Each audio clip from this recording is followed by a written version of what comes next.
Assalamualaikum warahmatullahi wabarakatuh. Babat Aji Barang memang memunculkan toponim Galuh Pakuhan. Nah, tentu saja Galuh Pakuhan ini yang dimaksudkan adalah merupakan bekas, paling tidak, bekas kerajaan Galuh yang dulu pernah menjadi tempat kekuasaan dari seseorang yang bernama Toha Andi Galuh. Jadi Toha Andi Galuh adalah Rahyang Dewa Niskala atau Rahyang Ningrat Kencana yang merupakan putra dari Rahyang Niskala Wastu Kancana, yaitu Raja Sunda yang beribu kota di Kawali.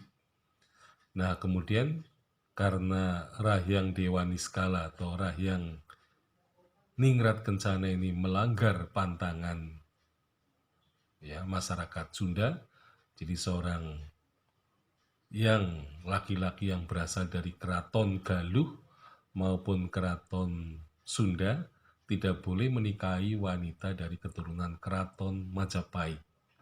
Dan ternyata Rahyang Ningrat Kencana atau Rahyang Dewa Niskala ini menikahi putri Majapahit, yaitu keponakan Raden Baribin. Jadi Raden Baribin ketika pergi dari Majapahit membawa keponakan perempuannya. Nah, kemudian ternyata ia sampai di Galuh yang oleh orang Banyumas dianggap itu keraton Pakuan Pajajaran. Tapi sebenarnya itu Galuh Nah, di sini memang terjadi peristiwa yang aneh Tetapi sebenarnya pada masa lampau itu hal yang biasa.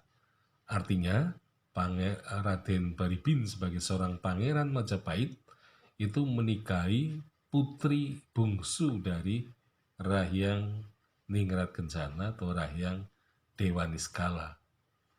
Yang kelihatannya di dalam karya-karya Babat di Jawa Barat, ia juga disebut Prabu Siliwangi.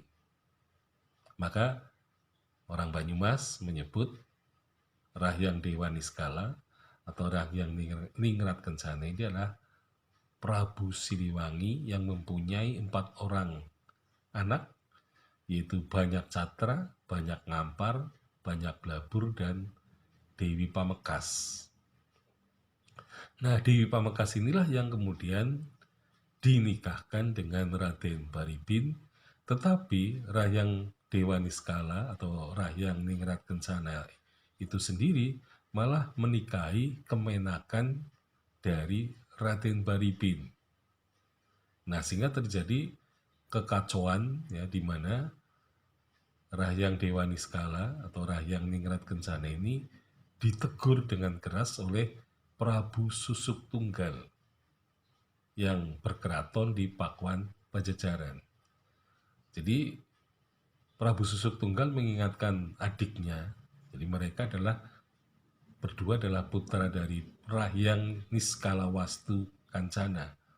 Jadi pada masa setelah Rahyang Niskala Wastu Kancana, kerajaan Sunda kemudian dipecah menjadi 2, yaitu kerajaan Sunda di Pakuan Pajajaran dan Galuh Nah, akhirnya Prabu Susuk Tunggal menuntut adiknya supaya mundur dari jabatan Raja Galuh. Tetapi rupanya ia tidak mau jadi tetap bersikukuh. Nah, akhirnya terjadi kesepakatan Prabu Susuk Tunggal dan Rahyang Dewa Niskala itu sama-sama mengundurkan diri dari jabatan raja, baik itu Galuh maupun kerajaan Sunda. Nah, kemudian di situ Banyak Blabur dikukuhkan sebagai Raja Galuh, dan kemudian ia berpindah ke arah barat menjadi raja di kerajaan Sunda yang disebut sebagai Pakuan Pajajaran. Nah, rupanya setelah ditinggalkan kerajaan Galuh itu, kemudian Babat Aji Barang membuat tokoh baru sebagai Adipati Galuh Pakuhan yang sezaman dengan keberadaan Pasir Luhur pada zaman Pangeran Parlangon. Jadi tampaknya di situ kemudian Galuh Pakuan menjadi penting. Jadi rupa-rupanya penulis Babat Aji Barang mencoba untuk menghadirkan kembali asal-usul dari banyak catra yang dulu juga berasal dari Galuh Pakuan. Nah, ini orang baru Galuh Pakuan, tetapi menjadi pendiri Aji Barang. Tetapi seperti saya katakan tadi, bahwa Babat Aji Barang adalah merupakan babat satu generasi. Dan setelah Adipati Galuh Pakuan itu yang menjadi adipati di Aji Barang, itu Jaka Mruyung, ternyata tidak dilanjutkan karena tidak mempunyai keturunan. Nah, sehingga tradisi babat itu tidak hidup gitu ya.